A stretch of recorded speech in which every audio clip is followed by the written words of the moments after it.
मेहनत से कमाई हुई जीत थी। बीजेपी की दिल्ली की जीत उन्हें मालूम है कि उन्होंने कैसे जो है हथियाई है। और माइक पे मान साहब जो है अपनी बात आप सबके बीच पे रखे, जोरदार तालियां।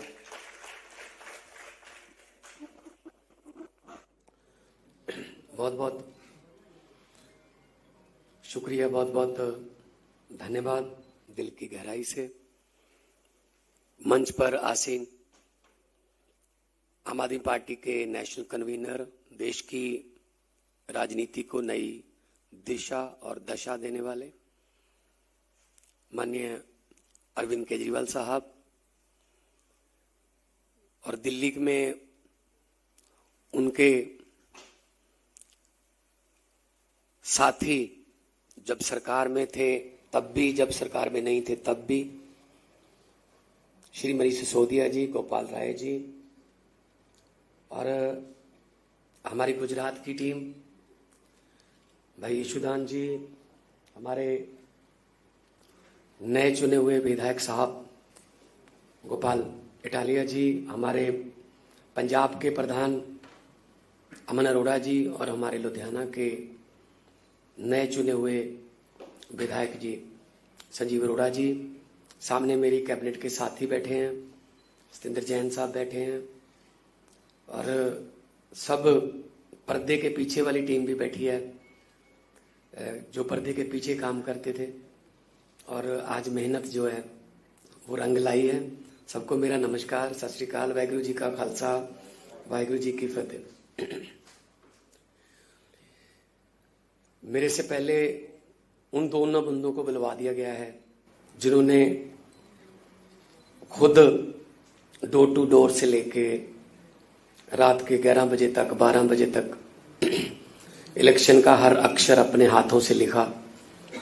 कि हम लोग तो जाते थे 12-1 बजे, 2-3 बजे सभा खत्म, तो शायद हमारा उतना योगदान नहीं रहा होगा जितना इन लोगों की मेहनत जो इन्होंने कहा। क्योंकि हमारा काम 2-3 बजे खत्म हो जाता हो, इनका काम तो 3 बजे के बाद शुरू होता था कि अब इसको जाना, इसको मनाना, इसके या पास जाना, ये यहाँ से ये हो गया, क्योंकि इलेक्शन में बहुत कुछ होता रहता है इधर उधर।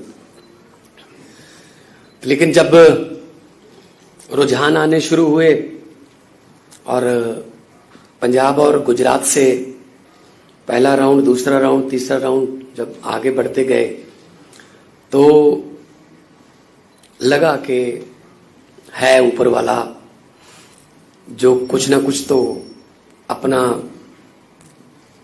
कमाल दिखा रहा है, कुदरत कमाल दिखाती है। और ऐसे हालात में जब सारी पार्टियां इकट्ठी हो जाएं, सारा पैसा इकट्ठा हो जाए, सब कुछ सिस्टम एक आप वर्सेस ऑल हो जाए, तब उस ऐसे हालात में जीतना बहुत बड़ी बात है। मैं मुबारकबाद दूंगा अरविंद जी को कि उन्होंने ना थकते हैं ना अकते हैं। जब भी पंजाब में आना है पंजाब में, गुजरात जाना है गुजरात में, तो कोई रोड शो में ये नहीं देखते कि टेम्परेचर कितना है, वरना ज्यादातर नेता जो है ना वो टेम्परेचर पूछकर उसके बाद बाहर निकलते हैं। How much is the temperature? Is 42। Oh my god, it's too hot, no no no. वो वाला काम हमारे में नहीं है। हमारे तो 44 भी हो, 48 भी था पंजाब में, तो जब हमने काम किया तो कोई जब दिल से काम करना है तो बात दिल से निकले तो असर रखती है। तो ये मेहनत है, और मेहनत का जब फल मिलता है तो उसके लड्डू तो फिर सौरभ भाई बहुत ही स्वाद होते हैं। तो गोपाल इटालिया जी ने जो कहा कि हम आम घरों से निकले हुए हैं, सभी आम घरों से ही निकले हैं, और इतने इतने बड़े पद कभी सोचा नहीं था कि भारत की, देश की सबसे बड़ी पंचायत कही जाने वाली लोकसभा में भी जाएंगे, 2-2 बार जाएंगे, राज्यसभा में भी जाएंगे, और मंत्री बन जाएंगे, मुख्यमंत्री बन जाएंगे। वरना हमें कौन, वो जो सेक्टर 2 या 4 जो इनके घर हैं चंडीगढ़ में, हमें तो जाने नहीं देते थे वहां, कहते बस यही दुनिया खत्म है, चलो चलो शाबाश पीछे हो जाओ। तो उन सेक्टरों में, उन घरों में अगर कोई लेके जा सकता है तो आम आदमी पार्टी लेके जा सकती है, वरना जिला प्रधान भी नहीं बनाते जी। इनकी बेटे, इनके साले, इनके भतीजे, इनके जीजे, बस यही चलता है बस। तो अब जो है ये धारणा टूटी है, आम आदमी पार्टी ने ये एक नई दिशा और दशा दी है। अब सबको यकीन हो गया कि मैं भी लड़ सकता हूं और मैं भी जीत सकता हूं। गोपाल भाई ने बताया नहीं, मैं बता देता हूं। ये गुजरात पुलिस में सिपाही रहे हैं और एक बार हम ट्रैवल कर रहे थे तब इन्होंने बताया था, एक सिपाही से एक विधायक तक का सफर छोटी मोटी बात नहीं है। तो वहां से इस्तीफा दिया इन्होंने सरकारी नौकरी से। बहुत से हमारे साथी ऐसे हैं जो, चीमा साहब बैठे हैं, बड़े फेमस वकील रहे हैं, आज वित्त मंत्री हैं पंजाब के, और राखी बिल्ला बैठी है, बहन हमारी वो पत्रकार थी, जब रामलीला ग्राउंड में कवर करने आई थी वहीं रह गई बस, कि ये ज्यादा अच्छा प्लेटफॉर्म है। तो आज जो राजनीति में इन्होंने अचीव किया, कमाल है। तो थोड़ा थोड़ा तो एफर्ट तो करनी पड़ती है ऐसे तो, वरना राजनीति को हमारे यहाँ ये कहते हैं कि पैसे वालों का खेल है, ये तो गुंडों का खेल है। लेकिन ये धारणा बदल दी है अरविंद जी ने। राजनीति में गंदे बंदे, राजनीति में गुंडे या भ्रष्टाचारी इसलिए ज्यादा नहीं है कि इसमें ज्यादा आते हैं, ये इसलिए ज्यादा है कि अच्छे बंदे कम आते हैं। वो कहते हैं यार छोड़ो यार, ये काम हमारा बस का नहीं है, रहने दो। तो अच्छे आएंगे तो अच्छे बढ़ जाएंगे। तो ये शुरुआत हुई है। संजीव अरोड़ा जी जो 22 में हमारी सीट ही थी, अचानक से हमारे विधायक साहब की मौत हो गई, परमात्मा उनको अपने चरणों में निवास दे। तो ये बाई इलेक्शन हमें लड़नी पड़ी। तब हम 7,000 से कुछ ज्यादा मतों से जीते थे, अब हम 10,000 से कुछ ज्यादा मतों से जीते हैं।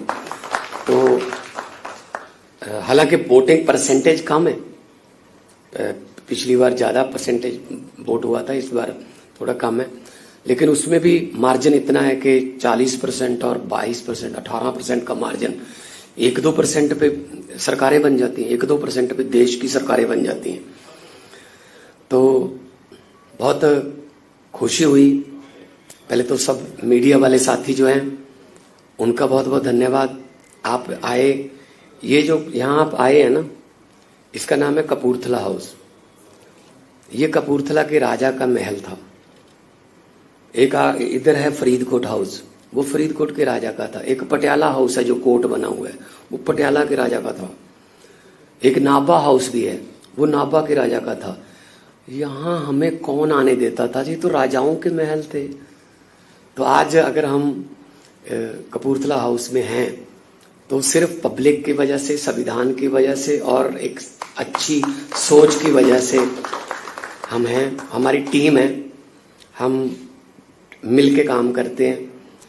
जरूरी नहीं है हर रोज विराट कोहली सेंचुरी लगाए, कई बार विराट 0 पे आउट हो जाता है, लेकिन कोई ना कोई और बंदा जो है वो उस दिन काम कर देता है। लेकिन टीम वर्क है ये, तो एक टीम के रूप में काम करते रहेंगे। और परिवार है हमारा एक छोटा सा, और परिवार में जो भी फैसले होते हैं, हमारे लानेदार, जो पंजाबी में लानेदार बोलते हैं परिवार के मुखिया को, वो अरविंद केजरीवाल जी हैं। तो जो लानेदार, जो परिवार के मुखिया फैसला लेते हैं, वो अपने घर को बचाने के लिए लेते हैं, अपने घर को और बड़ा करने के लिए लेते हैं। कोई भी परिवार का मुखिया अपने परिवार को बिखेरने के लिए फैसले नहीं लेता कि मेरा परिवार बिखर जाए या मेरे बच्चे फ्लॉप हो जाएं। तो हम छोटे बड़े भाई हैं और बड़ा अच्छा लगा। गुप्ता जी बैठे हैं, हमारे एमएलए साहब बैठे हैं, हमारी टीम पूरी बैठी है। तो सबको बहुत बहुत मुबारक हो। और अपनी अपनी जगह पे जिसने जो मेहनत की है उसका सलाम करता हूँ, उसका सजदा करता हूँ। और यही कहूँगा कि एक शेर है कि हमारी नजर तो मंजिल पर रहती है, इन आंखों ने कभी मील का पत्थर नहीं देखा। तो मील का पत्थर तो वो देखते हैं जिन्होंने आगे 1 और किलोमीटर जाना है, लेकिन हमारी नजर मंजिल पे है। और मंजिल क्या है कि जब भारत देश जो है वो असली आजादी जो उसको एंजॉय करे। भगत सिंह जी को कभी भी ये चिंता नहीं थी, जब वो इनकलाब की लड़ाई लड़ रहे थे, कभी भी ये चिंता नहीं थी कि देश आजाद होगा या ना। कहते आजादी तो आएगी, लेकिन उनको एक बात का डर था कि आजादी के बाद देश कौन से हाथों में जाएगा, कहीं ये ना हो कि वो अंग्रेज चले जाएं, काले अंग्रेज आ जाएं। और उनका डर जो है वो सही भी साबित हुआ। 75 साल हो गए आजाद हुए, 75 साल से ज्यादा ही हो गए आजाद हुए। अमेरिका वाले मंगल ग्रह पे प्लाट काट रहे हैं और हमारे यहाँ सीवरेज के ढक्कन पूरे नहीं हो रहे भाई साहब। अभी वहीं खड़े हैं, सीवरेज का ढक्कन, टोबा, छप्पड़, और वहीं रुके हुए हैं भाई, क्योंकि उन्होंने काम किया ही नहीं कभी। अभी बात होने लगी है एजुकेशन की, हेल्थ की, बिजली की, इंफ्रास्ट्रक्चर की, नहीं तो इससे पहले तो बात ही नहीं होती थी। ये तो अरविंद केजरीवाल जी ने उनके मैनिफेस्टो बदले हैं, वरना कहाँ स्कूलों की बात करते थे, कहाँ ये अस्पतालों की बात करते थे। ऐसे चल रहा था, 5 साल तू, 5 साल मैं, अगर तू आ गया तो मुझे कुछ मत कहना, अगर मैं आ गया मैं तुझे कुछ नहीं कहूंगा। ये चल रहा था बस, नूरा कुश्ती। तो हमारे जितने भी एमएलए साहबान हैं, चाहे वो गुजरात में हैं, चाहे गोवा में हैं, चाहे वो दिल्ली में हैं, पंजाब में हैं, राज्यसभा के मेंबर साहब हैं, हमारे एमपी साहब हैं लोकसभा के, सबको बहुत बहुत मुबारक। और मैं चाहूंगा कि हम एक टीम के रूप में काम करते रहें और आगे बढ़ते रहें और हमारे देश की सेवा करते रहें। और भगत सिंह का एक आखिरी शेर मैं सुना के अपनी जगह लूंगा।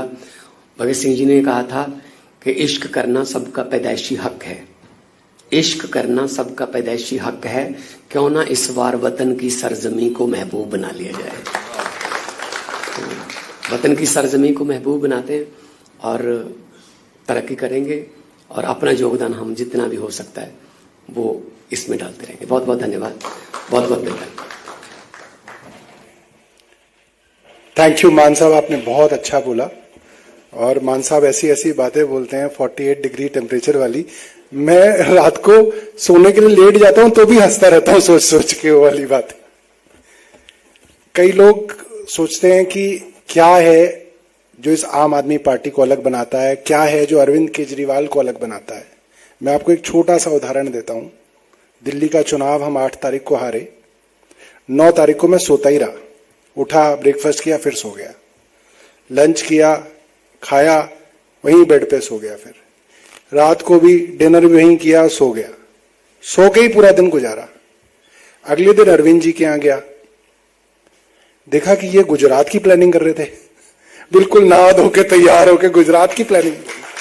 तो मैंने कहा यार ये क्या आदमी है, और बाहर पंजाब की टीम बैठी हुई थी। तो ये जो क्वालिटी है ना, ये अद्भुत है। ऐसे ही नहीं प्रधानमंत्री जी घबराते हैं, उन्हें भी आइडिया है कौन आदमी क्या है। तो एक बार जोरदार तालियों से हम अपने अपने चीफ स्ट्रेटेजिस्ट को इनवाइट करेंगे कि वो अपनी बात हमारे बीच में कहें।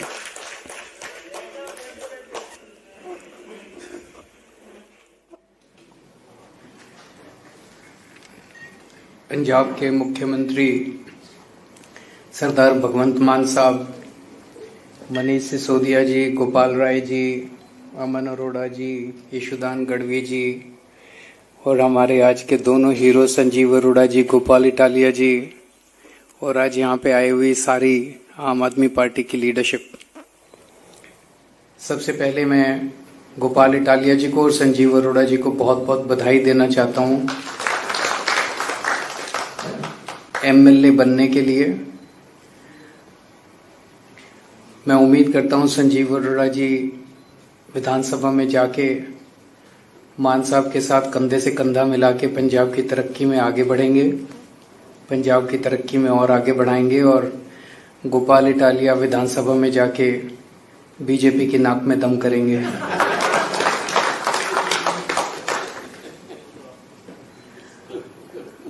मैं गुजरात और पंजाब के लोगों का बहुत बहुत धन्यवाद देना चाहता हूं। उन्होंने इतना ज़बरदस्त विश्वास किया आम आदमी पार्टी के ऊपर और उन्हें बहुत बहुत बधाई देना चाहता हूं। मुझे बेहद खुशी है, आम आदमी पार्टी एक आज जो माहौल है, पूरी राजनीति है, इस राजनीति के सामने एक लंबी लकीर खींचने के लिए आई है, राजनीति को साफ करने के लिए आई है, एक साफ सुथरी राजनीति प्रदान करने के लिए आई है। और आज जो 2 कैंडिडेट जीत के आए हैं, ये कैंडिडेट ही हमारा, वो एक अंग्रेजी में कहावत है, proof of the pudding lies in its eating.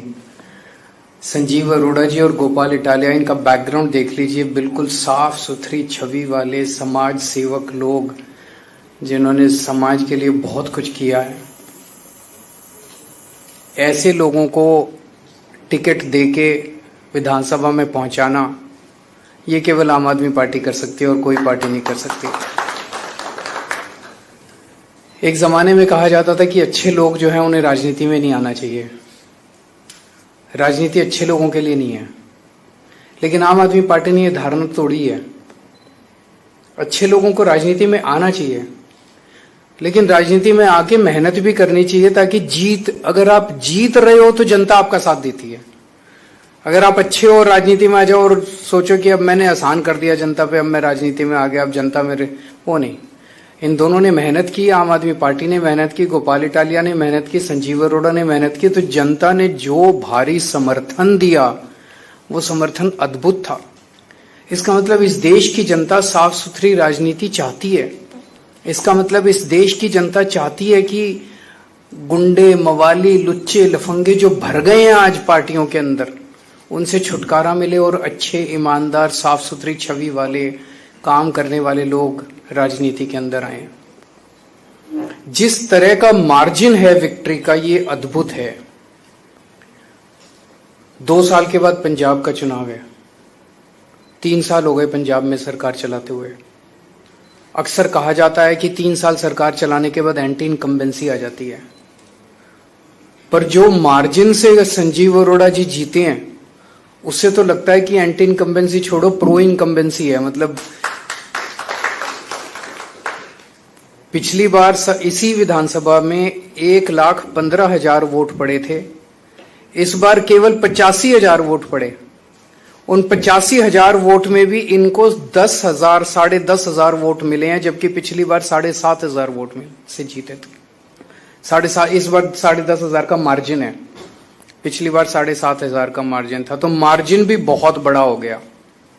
तो इसका मतलब लोग पिछली बार से ज्यादा समर्थन देने जा रहे हैं, पिछली बार से ज्यादा समर्थन दे रहे हैं, थापी दे रहे हैं, पीठ थपथपा रहे हैं लोग, बहुत अच्छा काम कर रहे हो, आगे बढ़ो, बहुत अच्छा काम कर रहे हो, आगे बढ़ो। ऐसा अक्सर राजनीति में देखा नहीं जाता है।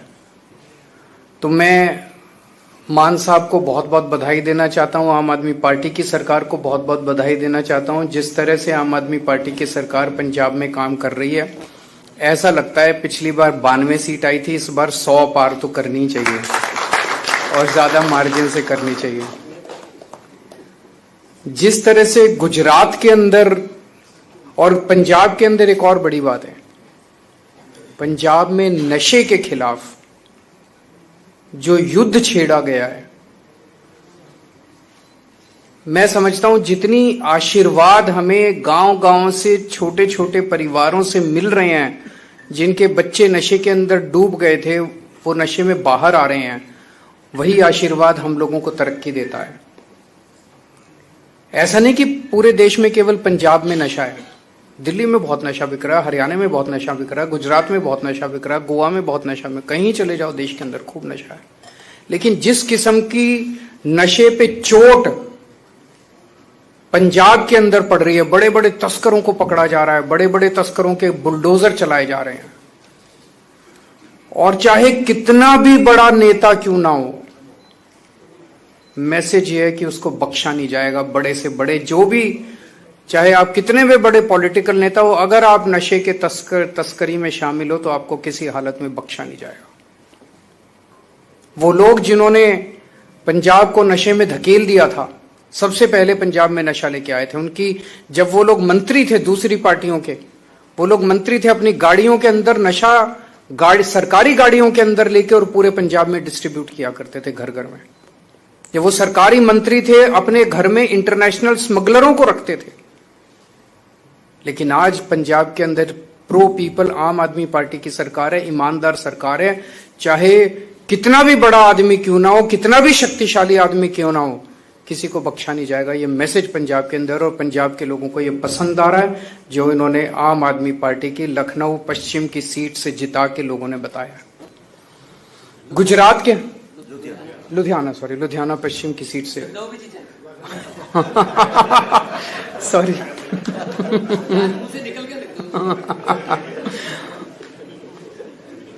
गुजरात के अंदर जो मार्जिन हमारा आम आदमी पार्टी की उसका है, पिछली बार हम लोग ये वाली सीट बहुत कम मार्जिन से जीते थे, लेकिन इस बार भारी मार्जिन से, लगभग दुगने 3 गुना मार्जिन से, पिछली बार के मुकाबले 3 गुना मार्जिन से लोगों ने जिताया है। ये दिखाता है कि गुजरात की जनता त्रस्त हो चुकी है। मैं अभी गुजरात गया था जब आखिरी बार चुनाव प्रचार के लिए, तो गुजरात सरकार में काम करने वाला एक मंत्री मिला मुझे, उनका मंत्री बीजेपी का। मुझे कहता है सर पूरी गुजरात की जनता बीजेपी के शासन से, 30 साल के शासन से त्रस्त हो चुकी है बुरी तरह से, उन्हें हराना चाहती है। लेकिन बीजेपी की ऐसी पकड़ है पूरे प्रशासन और पूरे सिस्टम के ऊपर, पता नहीं ये हो पाएगा कि नहीं हो पाएगा। मैंने उसको कहा भाई एक ही चीज है, ये जनतंत्र है, और जिस दिन जनता खड़ी हो जाए उस दिन बड़े बड़े सिंहासन डोल जाते हैं। तो मैं समझता हूं कि गुजरात की ये जीत आने वाले गुजरात के 2027 के चुनावों की तरफ इशारा है। ये दिखाता है कि गुजरात की जनता एक तरफ बीजेपी से त्रस्त हो चुकी है, दूसरी तरफ आज तक उनके पास विकल्प नहीं था 30 साल में। अब आम आदमी पार्टी एक विकल्प के रूप में, अच्छे विकल्प के रूप में सामने है। तो आम आदमी पार्टी के रूप में एक उम्मीद देखते हैं, आशा देखते हैं गुजरात के लोग। कांग्रेस विकल्प नहीं था। कांग्रेस बीजेपी की गोद में है, कांग्रेस बीजेपी की जेब में है। आज मैं आपको एक सिंपल सा उदाहरण देता हूं। पहली चीज तो ये, पिछले चुनाव में कांग्रेस को 17 सीट मिली, उनके 17 में से 5 विधायक छोड़ के बीजेपी में चले गए। हमारे को 5 सीट मिली, 5 में से 1 विधायक छोड़ के बीजेपी में चला गया। कांग्रेस के साथ हमारी बातचीत हुई। बातचीत यह हुई कि तुम्हारी 5 सीटें हैं, हमारी 1 सीट है। कांग्रेस ने कहा इन 5 सीटों पे आप चुनाव मत लड़ो, इस 1 सीट पे हम चुनाव नहीं लड़ेंगे। हमने कहा ठीक है। उन 5 सीटों के चुनाव पिछली साल हुए। आम आदमी पार्टी 5 सीटों पे चुनाव नहीं लड़ी। इस बार 1 सीट का चुनाव, जो आम आदमी पार्टी वाली सीट थी, वो वाला चुनाव हुआ। बीजेपी से आदेश आया, कांग्रेस उस आदेश को मना नहीं कर सकती थी। कांग्रेस ने आम आदमी पार्टी के साथ धोखा किया और अपना कैंडिडेट खड़ा कर दिया। पिछले साल जब उनकी 5 सीटें थी, हमने अपना कैंडिडेट खड़ा नहीं किया, लेकिन इस बार जब हमारी सीट थी, उन्होंने अपना कैंडिडेट हमें हराने के लिए खड़ा कर दिया। ये साफ दिखाता है कि कांग्रेस से उम्मीद नहीं है इस देश को। कांग्रेस बीजेपी के साथ, और कांग्रेस की टॉप लीडरशिप मिली हुई है, टॉप मोस्ट लीडरशिप मिली हुई है बीजेपी के साथ। और ये मैं पूरी जिम्मेदारी के साथ कह सकता हूं, और पूरे सबूत हैं इस बात के। टॉप मोस्ट कांग्रेस की लीडरशिप बीजेपी की गोद के अंदर बैठी हुई है। एक कांग्रेस का आम कार्यकर्ता जो गली गली के अंदर घूमता है, वो अपने आप को ठगा सा महसूस करता है जब वो देखता है कि उनके ऊपर वाले सारे बड़ी बड़ी बातें करते हैं। कभी शादी के घोड़े की बात करते हैं, कभी रेस के घोड़े की बात करते हैं, और जाके हाथ मिला लेते हैं बीजेपी के साथ। लेकिन बड़ी इंटरेस्टिंग है, अल्टीमेटली तो जनतंत्र है, जनता मालिक है। वो 5 सीटें हमने छोड़ दी, फिर भी वो हार गए कांग्रेस वाले। उन्होंने 1 सीट हमारी नहीं छोड़ी, वो भी हम जीत गए। कांग्रेस के लड़ने के बावजूद हम जीत गए। तो जनता भी अब धीरे धीरे कांग्रेस को, और ये दोनों पार्टियां इकट्ठे होकर लड़ रही हैं, ये क्या दिखाता है? ये एक सिस्टम है। आम आदमी पार्टी कांग्रेस और बीजेपी से नहीं लड़ रही, आम आदमी पार्टी इस व्यवस्था से लड़ रही है। ये दोनों पार्टियां एक ही सिस्टम है। और वो सिस्टम है सत्ता से पैसा, पैसे से सत्ता। सत्ता हासिल करो, खूब पैसा कमाओ, फिर शराब बांटो, दारू बांटो, पैसे बांटो, साड़ी बांटो, बर्तन बांटो और चुनाव जीत जाओ, और फिर चुनाव जीत के फिर पैसे कमाओ और फिर चुनाव में पैसे बांटो। सत्ता से पैसा, पैसे से सत्ता, ये सिस्टम है इनका। इस सिस्टम के खिलाफ दोनों पार्टियों का एक एक सिस्टम है। और आप देखोगे कभी इस पार्टी का इधर, इस पार्टी का उसमें, उस पार्टी का इधर, पता ही नहीं चलता कौन किस पार्टी में। यशुदान जी बता रहे थे पिछले 7-8 साल में कांग्रेस के 70 गुजरात के बड़े नेता, 70 कांग्रेस के बड़े नेता जो है बीजेपी में शामिल हो गए। क्या बचा? वो तो बीजेपी कांग्रेस ही बन गई। तो केवल और केवल आम आदमी पार्टी देश के लिए लड़ रही है, गुजरात के लिए लड़ रही है, पंजाब के लिए लड़ रही है, भारत के लिए लड़ रही है, इस सिस्टम से लड़ रही है। और ये सारी पार्टियां एक ही सिस्टम का हिस्सा है। मैं जनता को बहुत बहुत धन्यवाद देता हूं कि वो आम आदमी पार्टी में उनका विश्वास है। सभी कार्यकर्ताओं को बहुत बहुत बधाई देता हूं इस शानदार जीत के लिए। और मैं उम्मीद करता हूं कि ये गुजरात और पंजाब के दोनों चुनाव सेमीफाइनल साबित होंगे। आने वाले 2027 के पंजाब के विधानसभा चुनाव में हम 100 से ज्यादा सीट लाएंगे और गुजरात के अंदर आम आदमी पार्टी अपनी सरकार बनाएगी। बहुत बहुत शुक्रिया। बहुत बहुत